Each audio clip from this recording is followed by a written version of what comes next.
2025년 7월 6일 욥에게 말씀하시다 두 번째 시간입니다. 욥에게 말씀하시다 두 번째 시간입니다.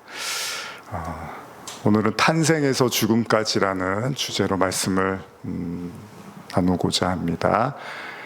욥에게 말씀하시다. 우리 지난 시간부터 해서 욥기 말씀을 저희가 나누기 시작을 했는데 욥기 말씀 오늘 두 번째 욥기 38장의 내용을 가지고 여러분과 함께 말씀을 나누고자 합니다. 본문은 나중에 읽고요. 한번 그 성경 있으시면 욥기 38장 펴놓으시면 되고요. 제가 이제 중간에 설교하다가 또 필요하면 읽으면서 그렇게 진행을 하도록 하겠습니다. 때로는 우리가 살면서 욥과 같이 이유를 알 수 없는 어떤 문제나 어려움에 시달릴 때가 있습니다. 그리고 이내 그 원인과 이유를 찾았을 때 후련함을 느끼게 되죠. 내가 왜 이런 고난을 당했을까? 내가 왜 이런 어려움이 왔을까? 이유를 알 수 없을 때는 많이 힘들었는데 나중에 그 이유를 알게 되면 마음의 평안을 느낄 때가 있습니다. 제가 오래전에 이제 매우 감동적으로 봤던 영화인데 요즘 시간이 지나면서 98년도 영화인데 시간이 흐르면서 지금 보면 더 훌륭한 영화인 것 같아요. 손에 꼽는, 제가 본 영화 중에 이렇게 손에 꼽힐 만한 영화인데 그게 우리나라 영화 중에 8월의 크리스마스라는 영화가 있습니다. 아마 제가 대학 때 개봉을 했던 것으로 기억이 나는데요. 젊은 시절에 제가 보면서 굉장히 로맨틱하고 아름다운 영화다라는 생각을 하고 동시에 삶과 죽음이 무엇인지 그리고 그 안에 걸쳐있는 사랑이 무엇인지를 또 생각하게 했던 영화이기도 했습니다. 제가 줄거리를 간단히 말씀을 드리면 영화 속의 남자 주인공이 이제 한석규 배우가 남자 주인공이었는데 주인공 이름이 정원입니다. 정원. 그 주인공이 이렇게 시작을 하면서 등장을 하는데 뭔가 어딘가 아파 보입니다. 근데 그가 이제 사진관을 운영을 하고 있었거든요. 그리고 아버지하고 같이 이렇게 둘이서 살고 있었는데 그러던 어느 날 그에게 교통 단속 요원인 다림이라는 이제 여자 주인공 이름이 다림인데 당시에 심은하 배우가 그 연기를 하였습니다. 그 다림이 법규를 위반한 차량의 사진들을 찍어갖고 그 현상하기 위해서 사진관에 들르게 되고 둘의 만남이 시작이 됩니다. 시간이 흐를수록 정원과 다림이 서로에 대한 호감을 느끼게 됩니다. 하지만 정원에게는 그리 시간이 많아 보이지 않습니다. 아마도 그가 앓고 있는 병이 중한지라 시간이 그렇게 많이 남아있지 않아 보여요. 그렇지만 정원은요, 남자 주인공은 다림이 자신에게 이렇게 가까이 다가오는 것이 행복하기는 합니다. 좋긴 한데 문제는 뭐냐면 동시에 부담스러운 마음들도 느껴지기 시작합니다. 어느 날 정원을 만나기 위해서 사진관에 찾아간 다림이요, 갑자기 사진관 문이 굳게 닫혀 있는 걸 보게 됩니다. 그냥 평소에 이렇게 만나고 왔다 갔다 했었는데 어느 날 사진관이 닫혀 있는데 오랫동안 사진관 문이 닫혀 있는 거예요. 그래서 왜 그럴까 이런저런 고민을 하다가 이제 화가 나기 시작을 합니다. 근데 사실은 그 남자 주인공 정원이 아파서 병원에 입원을 한 거였어요. 그래서 사진관을 운영을 못하고 있었던 거죠. 이 사실을 모른 채 다림은 정원이 자신을 피하려고 하는 것이라고 생각을 합니다. 그래서 속상해서 술을 마십니다. 그리고 나서 술 마시고 취해서 그 사진관 앞으로 다가가서 어느 날 밤에 사진관에 그 벽돌 한 장을 던집니다. 그리고 유리를 그냥 팍 깨버립니다.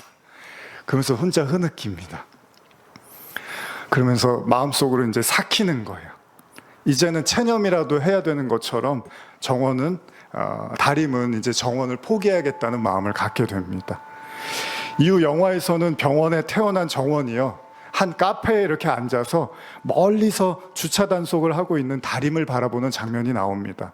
그러면서 이렇게 창밖을 이렇게 창문을 이렇게 쓰다듬으면서 다림을 이렇게 향해서 그러면서 아마 이제 서글프게 눈물을 흘리는 것 같은 그런 장면이 나옵니다. 아무런 이유도 모른 채 그저 자신이 싫어서 정원이 자신을 떠난 것으로 생각하는 다림은 서서히 이제 정원을 잊어가기 시작합니다. 근데 이 영화의 가장 그 압권은 뭐냐면 저는 이 마지막 장면이라고 생각을 하는데 이 영화의 마지막 장면에 알 수 없는 어떤 슬픔도 있지만 아울러서 굉장히 그 아름다움이 밀려옵니다.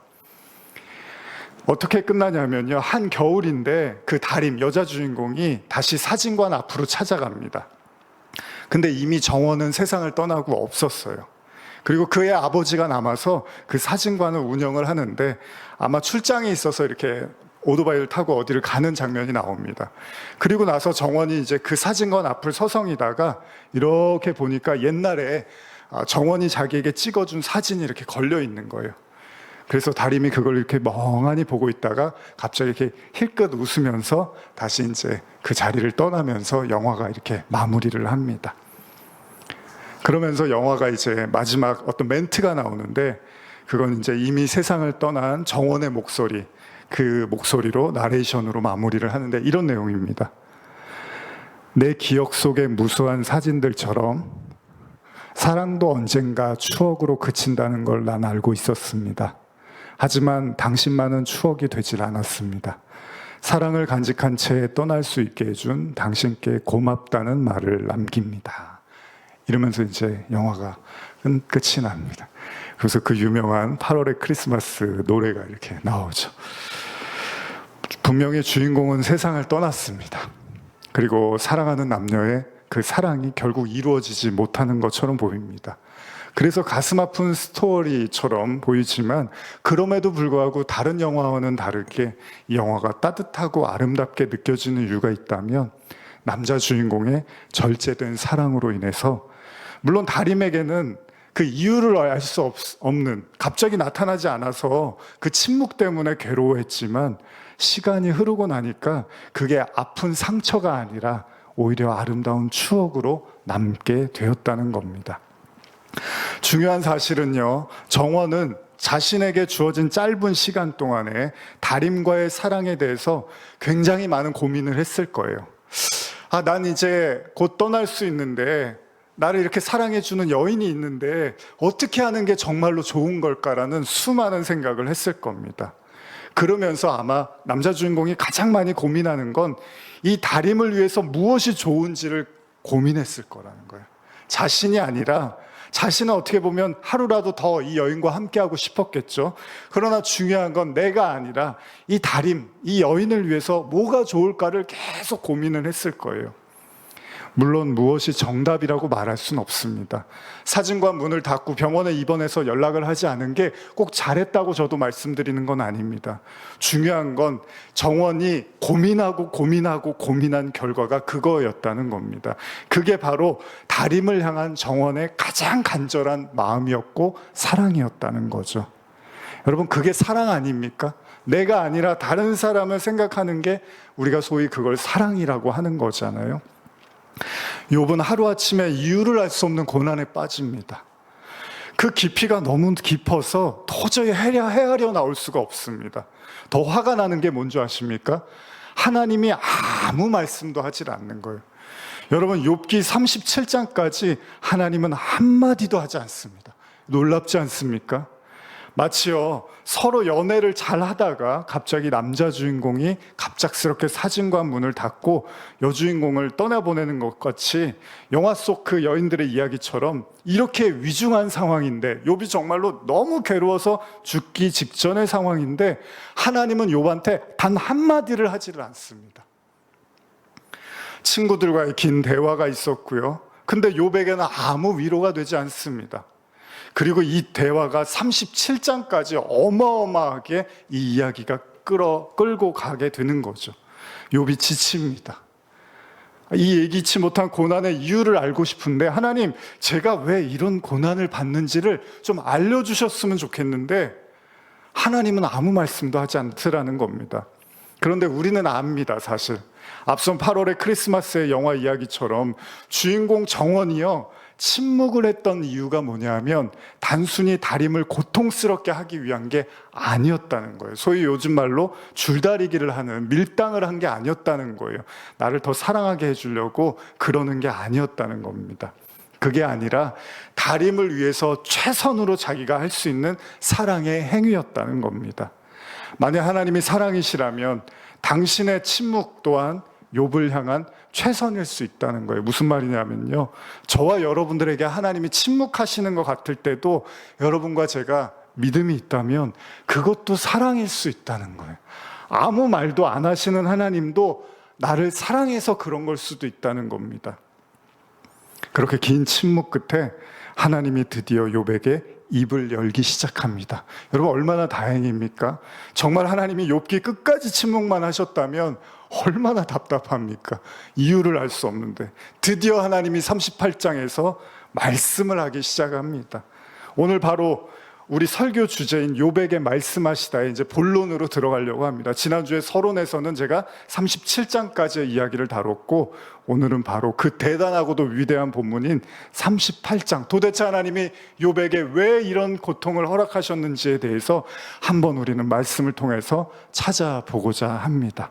자, 성경 있으신 분들 한번 찾아보시겠습니다. 욥기 38장 1절에서 3절입니다.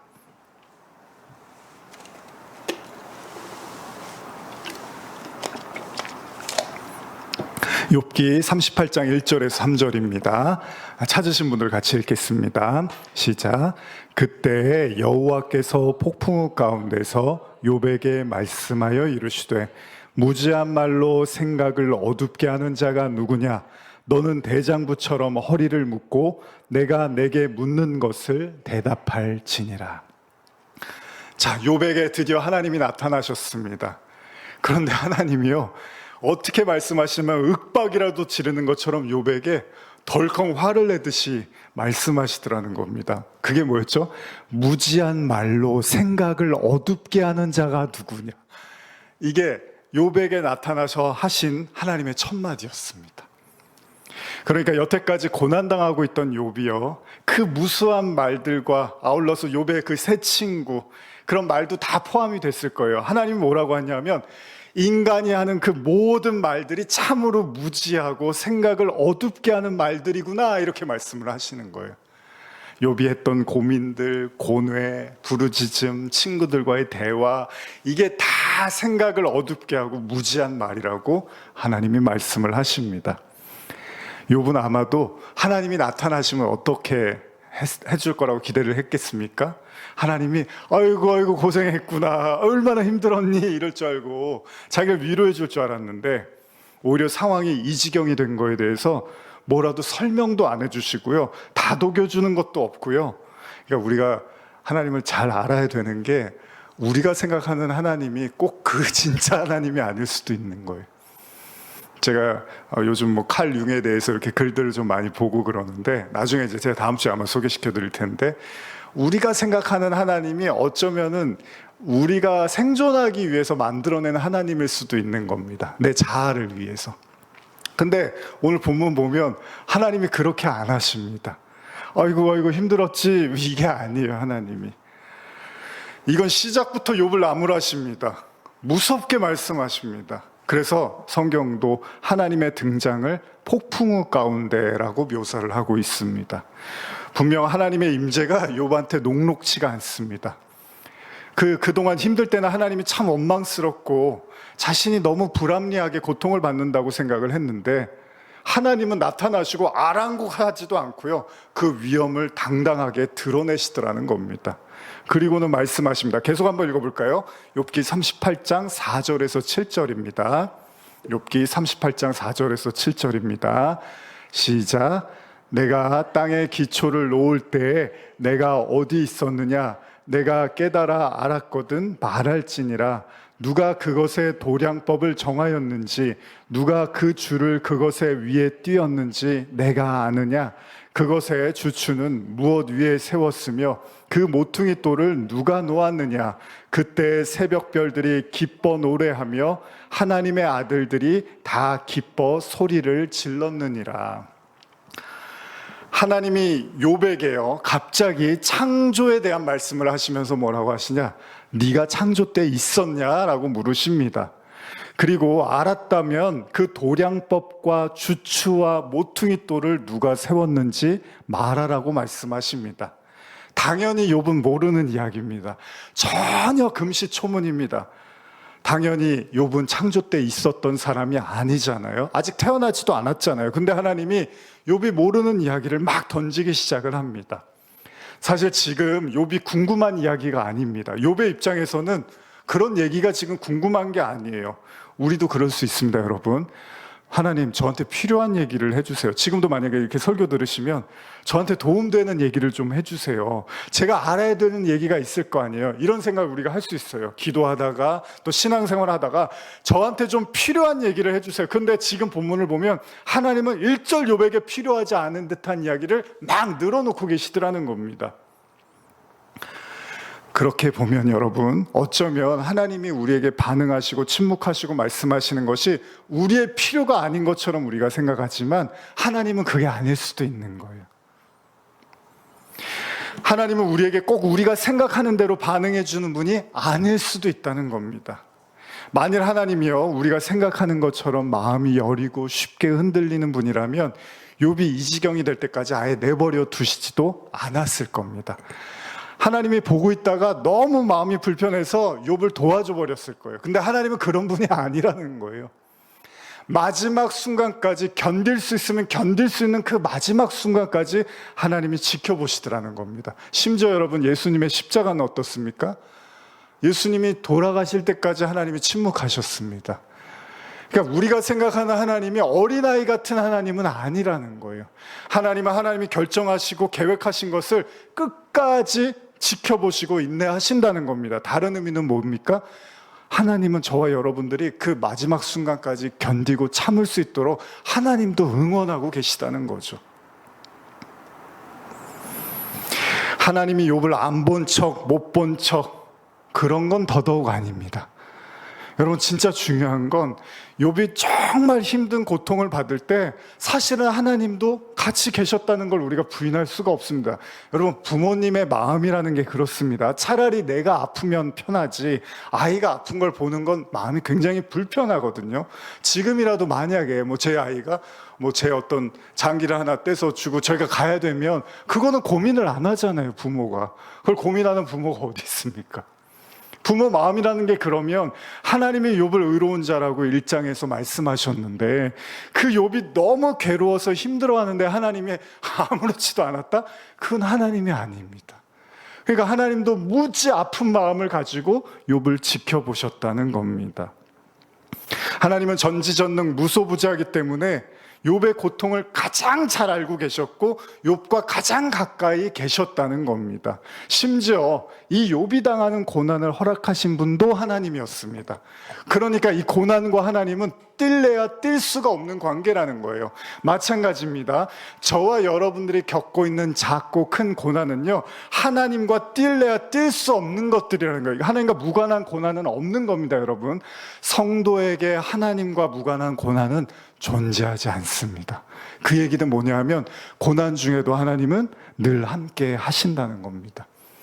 얼마 전에 강사분이 오셔서 수시로 옆에 분에게 나누라고 하셨는데 저도 한번 잠깐 나눠볼까요? 우리 옆에 분에게 하나님은 고난 중에도 함께 하십니다. 우리 나눠볼까요? 시작. 함께 하십니다. 아멘입니다. 그러니까 지금 이런 하나님의 반응에 대해서 욥이 실망할 수가 있습니다. 왜 하나님이 저렇게 말씀하시지 나한테? 우리도 그럴 겁니다. 지금 내가 겪고 있는, 그동안 내가 겪어왔던 그 모든 고난의 순간들을 그냥 하나님이 팔짱 끼고 지켜만 보신 것 같다면, 그리고 아무 말씀도 안 하셔, 도와주지도 않아, 그냥 매일 침묵 속에 계신다는 생각만 하고 그저 바라보는 분처럼 느껴진다면 여러분, 그게 무슨 하나님입니까? 그런 하나님을 왜 믿습니까? 부모도 달려가는데 힘들면. 그러면 그 얘기는 그 얘기가 아니라는 거잖아요. 지금 이 순간에도 혹시 여러분과 저도 누군가가 매우 커다란 고난의 한복판에 있다면 그런 생각이 들 수는 있지만 제가 분명히 말씀드릴 수 있습니다. 하나님은 그냥 무작정 침묵하시는 분은 아니라는 겁니다.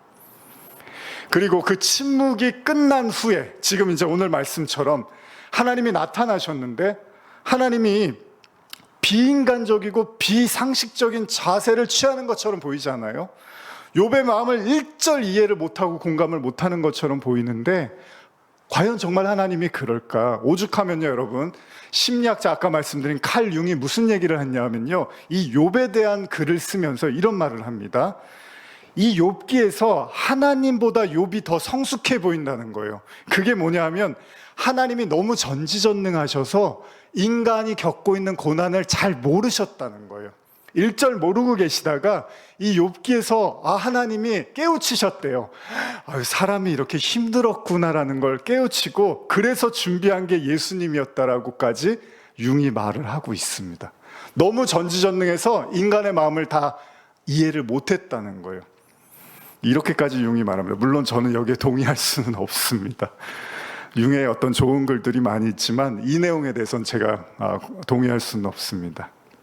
그러나 그렇다 하더라도 지금 욥을 대하는 하나님의 태도가 굉장히 당황스럽기는 하잖아요, 여러분. 심지어 하나님은 계속해서 어떻게 말씀하시냐? 앞서 말씀하신 것처럼 계속 그런 식의 대화를 이끌어 가십니다. 한번 말씀 계속 읽어보겠습니다. 욥기 38장 8절에서 11절입니다. 욥기 38장 8절에서 11절입니다.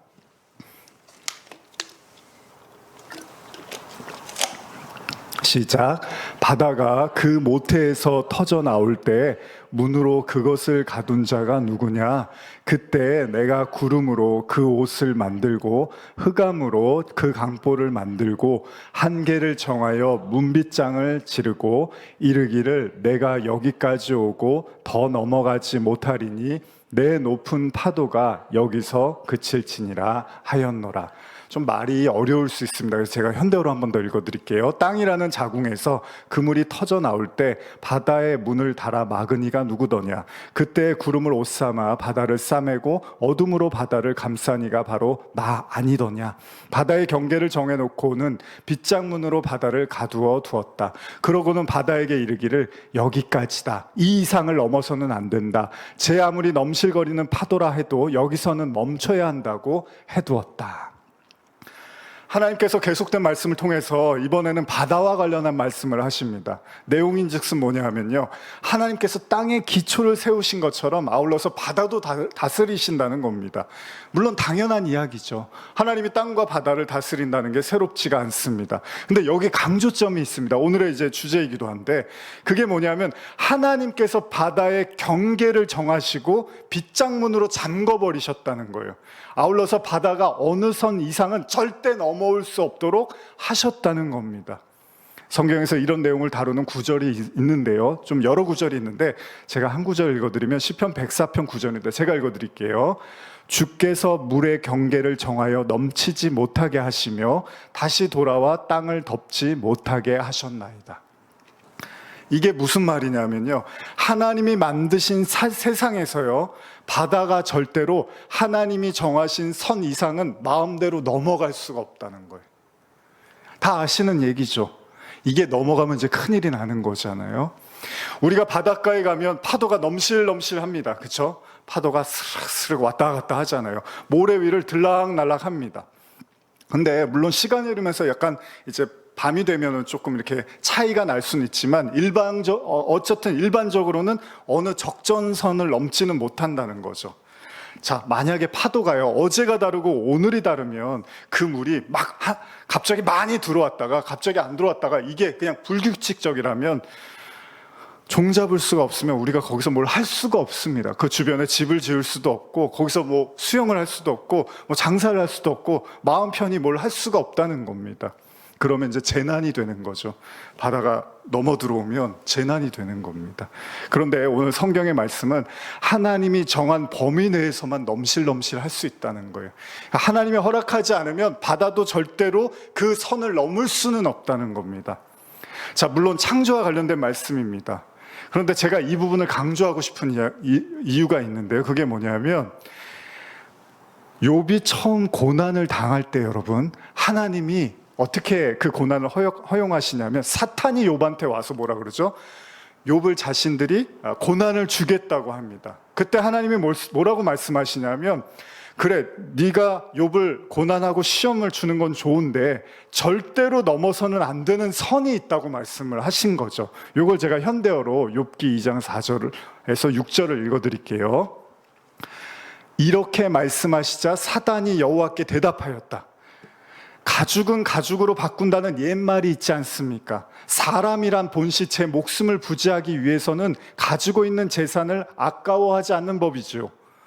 어디 이번에는 하나님께서 욥의 뼈와 살을 내리쳐 보십시오. 그의 몸을 헤쳐 보시란 말씀입니다. 그래도 하나님께 찬양을 할까요?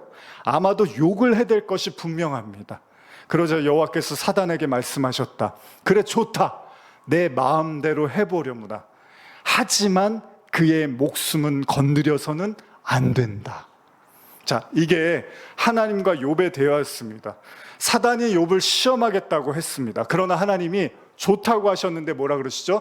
절대 넘어서는 안 되는 선이 있다는 거예요.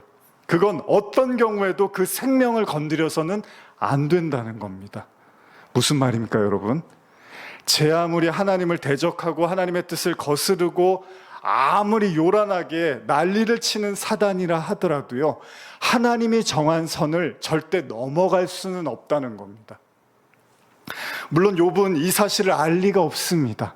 왜냐하면 지금 욥은요, 눈을 뜨면은 매일마다 죽고 싶은 마음밖에 안 들었어요. 그 정도로 고통스럽기 때문에 하나님이 경계한 선이 있고 사단이 자기의 목숨을 가져갈 수 없고, 이런 얘기는 전혀 욥은 모르고 있었습니다. 자신이 겪고 있는 고통이 너무나 크기 때문에 욥기 3장에서 태어난 날을 저주할 정도로 욥은 힘든 가운데 있었습니다. 그러기에 욥기 3장 1절에서 욥이 이런 말을 하죠. 그 후에 욥이 입을 열어 자기의 생일을 저주하니라. 무슨 이야기죠? 이렇게 살 바에는 차라리 세상에 안 태어났으면 좋겠다는 생각을 하고 있었습니다. 그게 욥의 삶이었어요, 여러분. 하나님의 의롭다고 하신 욥이요, 고난이 오자 안 태어나는 게 좋겠다는 생각을 하기 시작합니다.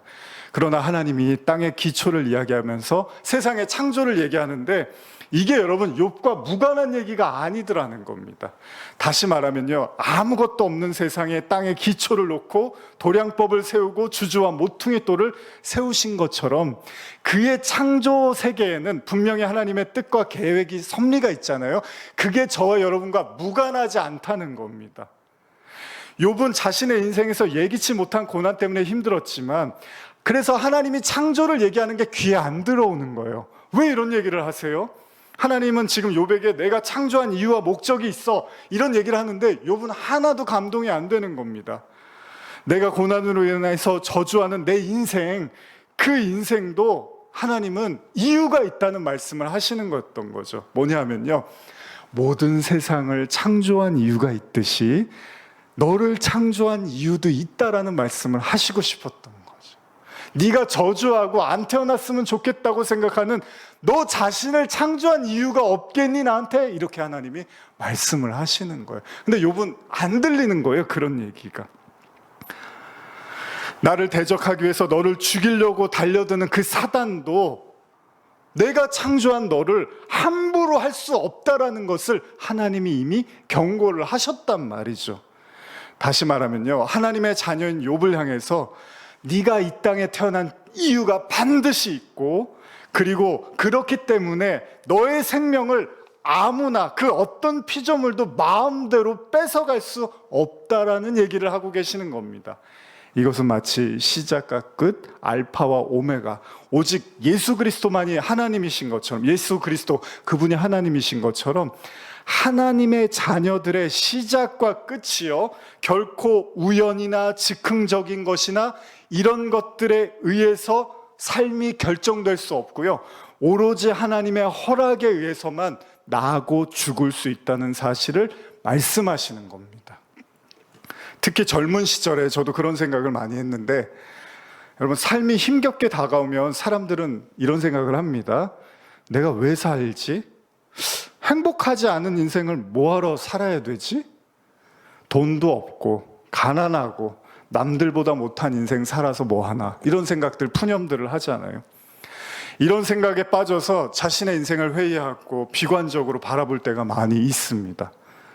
물론 우리가 욥처럼 이런 고난을 받았느냐라고 말한다면 그런 사람은 많지 않을 거예요. 욥처럼 하루아침에 이렇게 모든 걸 다 잃어버리고 괴로워하는 사람은 많지 않을 겁니다. 그러나 여러분, 요즘 사회가 얼마나 풍족합니까? 먹을 게 너무 많아서 문제입니다. 물론 모두가 다 그런 건 아니지만 저도 많이 먹어서 문제가 되는 거지 못 먹어서 문제가 되지는 않습니다. 그런데도 불구하고 우울감 때문에 힘들어하는 사람들이 굉장히 많습니다. 저도 청소년기에 굉장히 우울했었습니다. 삶이 그렇게 힘들게 느껴지고요. 무겁게 느껴지고요. 그런 감정 가지고 학교 간다는 게 너무 어려웠었습니다. 그런데 지금이야 사람들이 우울함에 대해서 이렇게 말을 해요. 근데 그 당시에는 그런 분위기도 아니었습니다. 그런 걸 말하는 것이 쉽지 않은 분위기였습니다. 벌써 30년, 40년 전 이야기들이니까요. 우리가 시편을 보면 위로 아닌 위로를 받는 게 뭐냐면 다윗이 얼마나 외롭고 힘들고 서러웠는지가 시편에 절절히 기술이 되어 있습니다. 어떻게 보면 다른 사람을 저주하기도 하고 하나님 저 사람을 혼내주세요. 내가 너무 힘듭니다라고 하는 게 교훈이 안 되는 것 같은 시편들도 있습니다. 왜냐하면 원수에 대해서 보응해달라는 그런 시편들이 많이 있으니까. 근데도 그런 시편임에도 불구하고 성경에 등장하고 있는 이유는 뭐냐면요.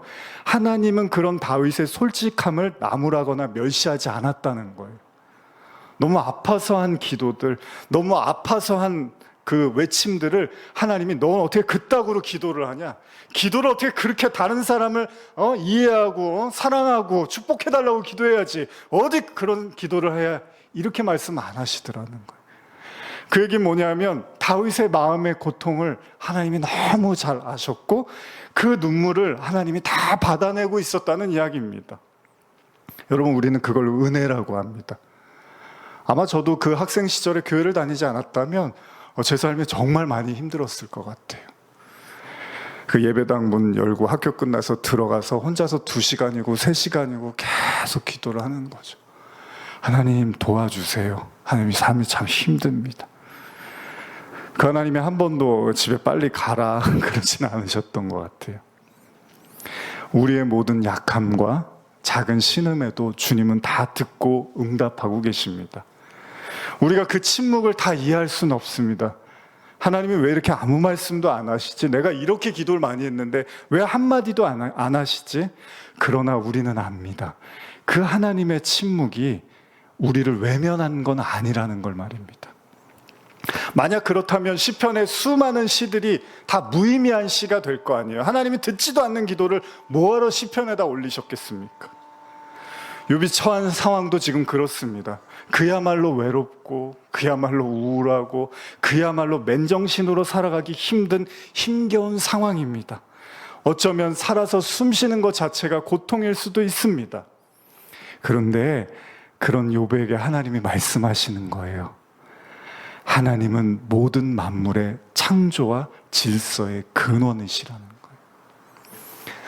보잘것없는 저와 여러분들을 하나님이 창조하시고 살아있게 하시고 움직이게 하신 하나님이 그 주인이지 우리가 주인이 아니라는 겁니다.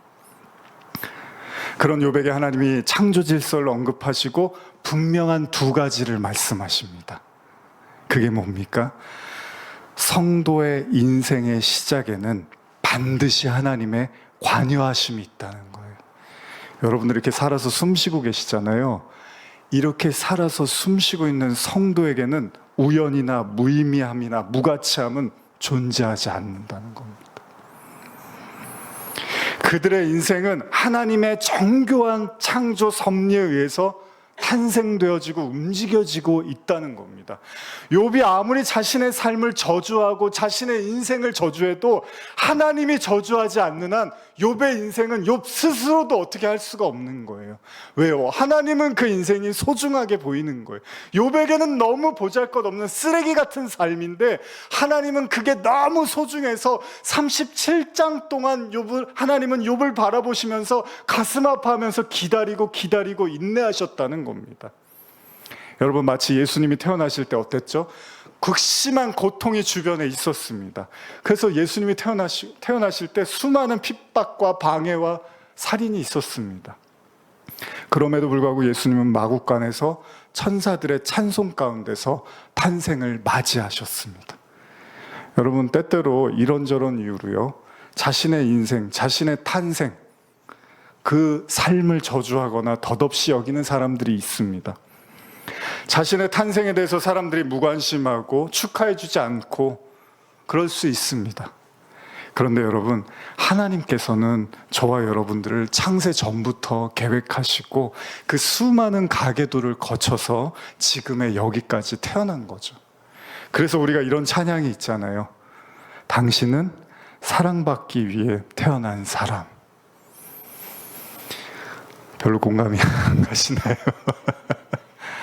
당신은 사랑받기 위해 태어난 사람입니다. 우리 성도들은 이 마음이 있어야 되잖아요. 얼마나 너무 세상이 각박하니까 돈도 많고 먹을 것도 풍족한데 별로 사랑이 안 느껴지잖아요, 삶에서. 아니에요, 여러분. 하나님이 가장 정교한 방식으로 여러분들을 만드셨고 지금도 이렇게 살아있게 하시는 겁니다. 그래서 우리가 찬양하는 겁니다. 두 번째 있습니다. 두 번째는 뭐냐면 성도의 탄생이 하나님의 정교한 창조의 섭리이듯 마찬가지로 성도의 인생의 끝도요, 하나님의 섭리와 다스림을 절대 벗어날 수가 없다는 겁니다. 사실 성도가 걱정하지 말아야 될 게 한 가지 있습니다. 그게 뭔지 아십니까? 죽음입니다. 성도의 죽음은 하나님의 손에 달려있는 거지 인간의 손에 달려있는 게 아니라는 겁니다. 저는 이 대목이 은혜가 됐으면 좋겠는데, 바다가 절대로 그 경계선을 넘을 수 없다고 했잖아요. 다시 말하면 저와 여러분들에게 밀려오는 파도, 고난이요, 악마의 공격, 그 제 아무리 대단한 대마왕이라 하더라도, 아니 용이라고 해도요, 불을 뿜어내는 용이라도 해도 또 죽음의 위협이 우리 앞에 온다 하더라도요, 하나님이 정하신 그 경계선을 절대 넘을 수는 없다는 거예요. 이 말을 뒤집어서 말하면요, 우리가 인정하고 싶지 않을 수도 있지만 지금 우리가 겪고 있는 어려움이 있다면 그것 또한 하나님이 허락하지 않으면 일어날 수 없는 일이라는 겁니다. 우리가 그렇게 느껴지지 않을 수도 있겠지만 지금 우리의 고난도 철저하게 하나님의 통치 안에 있다는 겁니다. 그러니까 한편으로는 여러분, 고난 때문에 힘들어하실 수도 있지만 또 한편으로는 걱정하지 마세요. 그 고난은 하나님이 경계한 그 선을 절대 넘어올 수가 없습니다. 우리가 굳이 고난까지 걱정하면서 살아야 될 이유는 없습니다. 고난도 힘든데.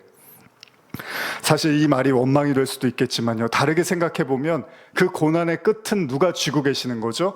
하나님이 쥐고 계신다는 겁니다. 물론 죽을 둥 말둥 발버둥치는 욥에게는 너무 힘겨운 고난일 수 있겠지만 하나님은 그 생명줄을 쥐고 계시고요, 최소한 욥이 살 수 있도록 지켜주셨다는 겁니다. 그러니까 욥이 사단의 공격으로 아무리 망했다고 생각해도요, 사실 하나님이 욥을 끝낼 마음이 없었으니까 욥은 망하고 싶어도 망할 수가 없다는 거예요. 주변도 망했으니까 나도 시름시름 앓다가 이제 끝나겠지라고 욥은 생각하지만 하나님이 포기할 마음이 없다는 거예요. 여러분과 저도 마찬가지입니다.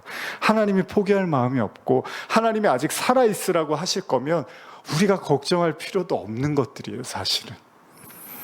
우리는 이미 욥기의 마지막 장에서 욥이 얼마나 큰 축복을 받는지를 잘 알고 있습니다. 누가 그리로 끌고 간 걸까요? 욥이 잘나서 스스로 축복의 자리로 갔나요? 아니에요. 욥은 그냥 스스로 완전히 무너져 있었고 그냥 괴로움 속에 살았지만 하나님이 다시 욥을 축복하시고 그 구원의 자리로 욥을 끌고 가셨다는 겁니다. 욥이 스스로가 축복의 자리로 갈 수 있는 아무런 힘도 없었어요. 그냥 버티는 게 다였어요. 근데 여러분, 그 버티는 것도 우습게 생각하지 마십시오. 버텨야지 하나님이 축복의 자리로 끌고 가시는 거고, 하나님이 지금 우리에게 원하는 건 버티기를 원하는 거라는 거죠. 물론 그 버팀도 힘들면 하나님이 도와주실 겁니다. 그러니까 버티는 삶이 뭐야? 아이, 차라리 이렇게 살 거면 안 사는 게 아니요. 버텨야지 하나님이 그 약속의 목적지로 우리를 끌고 가신다는 겁니다. 그러나 생명의 끝, 즉 목숨줄을 하나님이 쥐고 계시는 한 하나님은 욥을 태어나게 하셨던 것처럼 그 계획을 욥이 죽기까지 완전히 이행하실 거라는 거예요. 이게 창조주 하나님을 믿는 성도들의 삶과 인생이라는 겁니다. 다시 말하면요, 여러분들의 모든 생사화복은 다 하나님께 달려 있습니다. 거기에서 우리가 안심하는 거예요. 거기에서 우리가 고난 중에도 안심할 수 있는 이유는요, 여러분과 제가 인생의 운전자가 아니라 하나님이 운전자이시라는 겁니다. 하나님의 긴 침묵은 욥과 우리를 지치게 할 수 있습니다. 그 침묵 또한 하나님의 원대한 계획의 일부였다는 것도 우리가 받아들일 수 있다면, 그리고 우리가 믿는 그 하나님의 속성이 뭐라고요? 사랑이라면 이제 우리는 그 침묵하시는 하나님의 마음도 조금씩 이해할 수 있다는 거죠.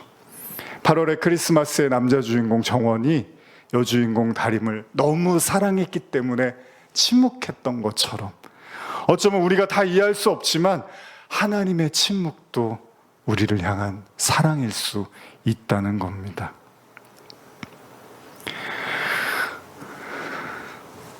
오늘 그 하나님의 함께 하심이 여러분 속에 느껴졌으면 좋겠습니다. 아무것도 보이지 않고 아무것도 느껴지지 않아도 그래도 하나님이 여러분들을 사랑받기 위해 태어나게 하셨습니다. 그리고 지금도 그 사랑 받고 있습니다. 기도하시겠습니다. 하나님 아버지,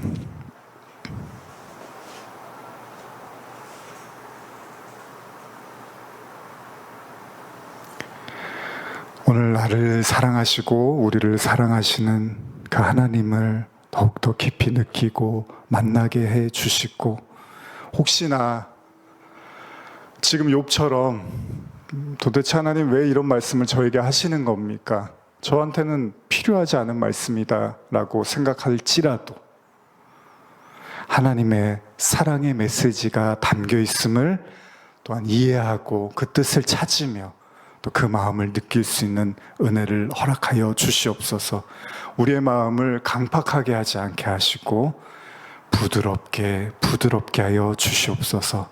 감사드리며 예수님의 이름으로 기도합니다. 아멘.